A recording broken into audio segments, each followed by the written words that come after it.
Hey everyone, welcome back. Today we're looking at NIO. The NIO EL8 launches in the UAE, redefining electric mobility. And this is a great step for NIO, I must say, truly, because they've been launching in the Middle East quite recently, and they're looking to launch in North Africa as well, starting with Egypt. So it's official, ladies and gents. This is NIO's flagship SUV. It's the EL8. It's now available for pre-orders. It's now available for orders in the UAE market.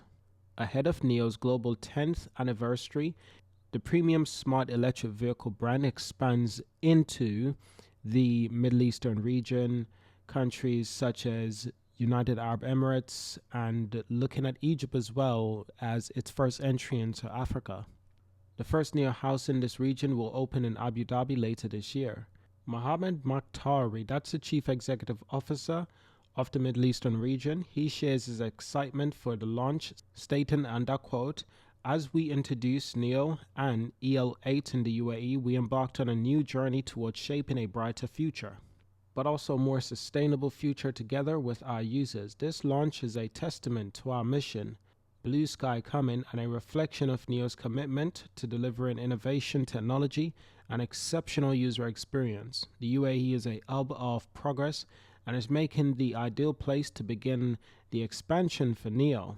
With the premium smart electric vehicles, we aim to redefine the future of mobility and to inspire a new era of environmental conscious innovation." So speaking of sustainability, at the wheel, NIO is at the forefront of sustainable vehicle movement, committed to producing zero-emission vehicles that reduce human reliance on fossil fuels, thereby contributing to a cleaner environment. The company's groundbreaking battery swapping technology minimizes waste and promotes resource efficiency by extending the lifespan of batteries. Furthermore, NIO is actively working on renewable energy solutions to power its infrastructure, ensuring its commitment to sustainability extends beyond the vehicles themselves through its Clean Spark initiative. So NIO collaborates with renowned organizations like the United Nations Development Programme and the Worldwide Fund for Nature. This is to support global natural conservation. Now, I must say, when this news was released, I was actually really excited for a number of reasons.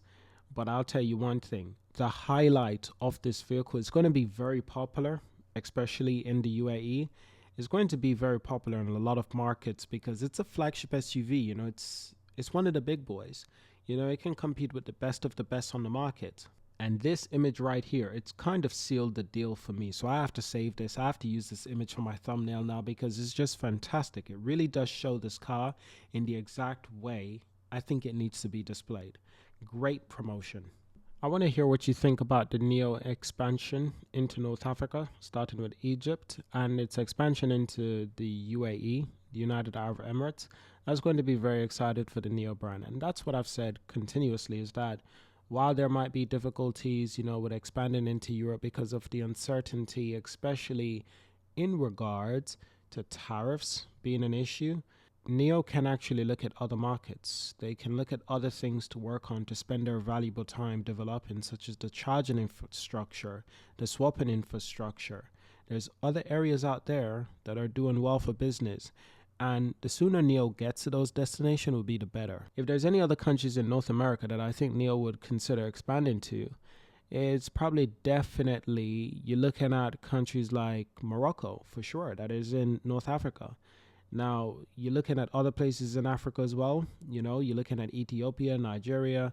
These are big markets. It have high population numbers, and, it has a huge middle class, for selling expensive vehicles. There's other places like Kenya, there's Tanzania. These places are good for selling vehicles as well. What about South Africa? Big population once again. Angola, big population once again, and high middle class. So there's plenty of places that they can expand into Africa. There's also other places in the Middle East that they could look to expand as well. I found this article and I thought, you know what, let's just look into it. Is NIO the best high growth lithium stock? Now, at face value, NIO is an EV company. They might use a lithium battery within their battery packs to power their vehicle, but really and truly, they're an EV company. But nevertheless, I am interested. So Rio Tinto announces acquisition of US-based Arcademium for 6.7 billion, positioning itself as the world's third largest lithium miner. The deal comes while lithium prices are falling these days, which are driven by oversupply from China. Lithium prices are falling these days, which are driven by oversupply from China and a slowdown in EV sales, which has made lithium miners attractive takeover targets. That is very interesting. The development of, how we value lithium, how we consider it, it has really been shifting over the past few years. There was a time when it was a little bit more affordable, got super expensive, then it's going down in value once again. So ups and downs. There's a lot. But despite current prices, the company's CEO is optimistic about long-term lithium demand, and a sentiment shared by Frank Nikolic, CRU Group Vice President of Base and Battery Metals, in an interview with Julie Heyman and Josh Lipton of Yahoo Finance. Nikolic explained that while prices are low due to oversupply, mining deals like the ones mentioned above are long-term investments. He expects lithium demand to increase 3 times and 4 times over the next decade as the transition to clean energy accelerates, making sustainable new supply essential. Lithium is highly valuable for batteries as it offers the right chemical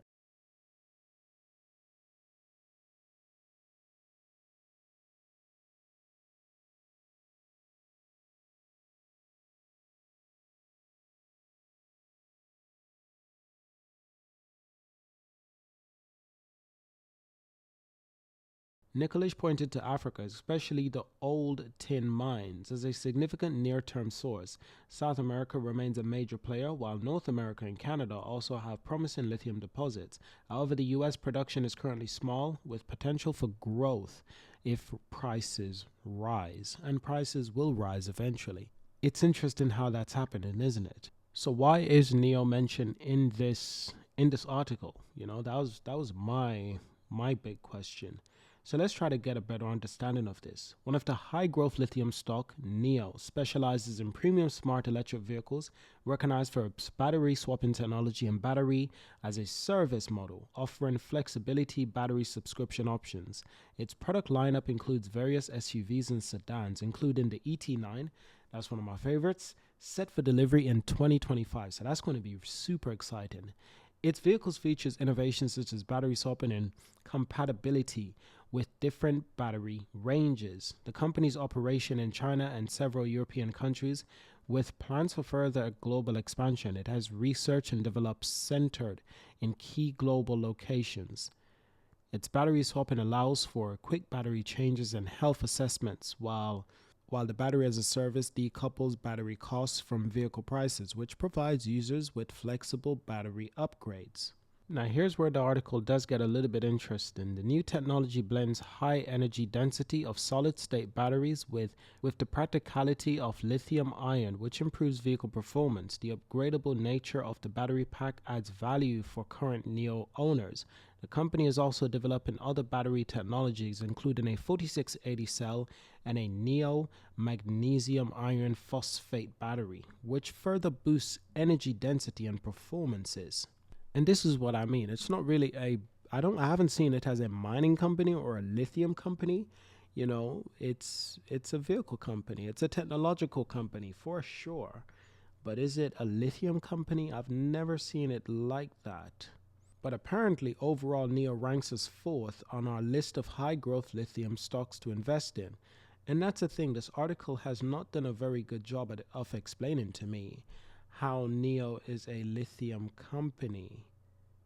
Does that mean that Tesla is also a lithium company? Just any automotive company that uses lithium battery.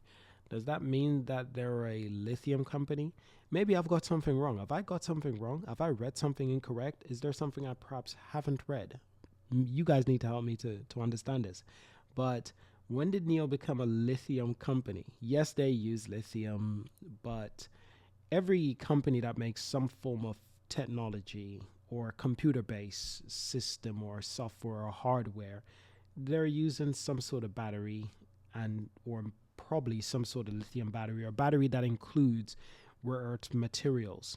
But that doesn't really make them a battery company, So what have I gotten wrong here?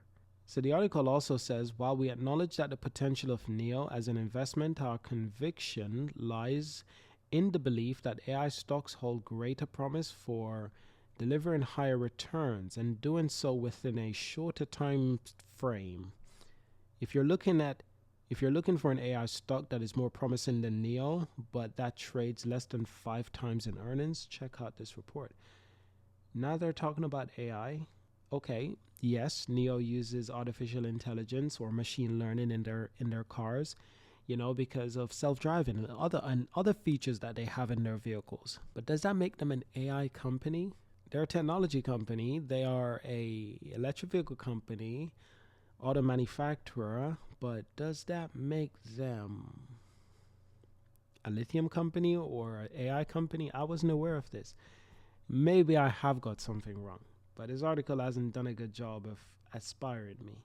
Anyway, thank you for watching. Subscribe to see more. Leave a like, leave a comment if you enjoyed this video, and I will see you in the next one. Okay?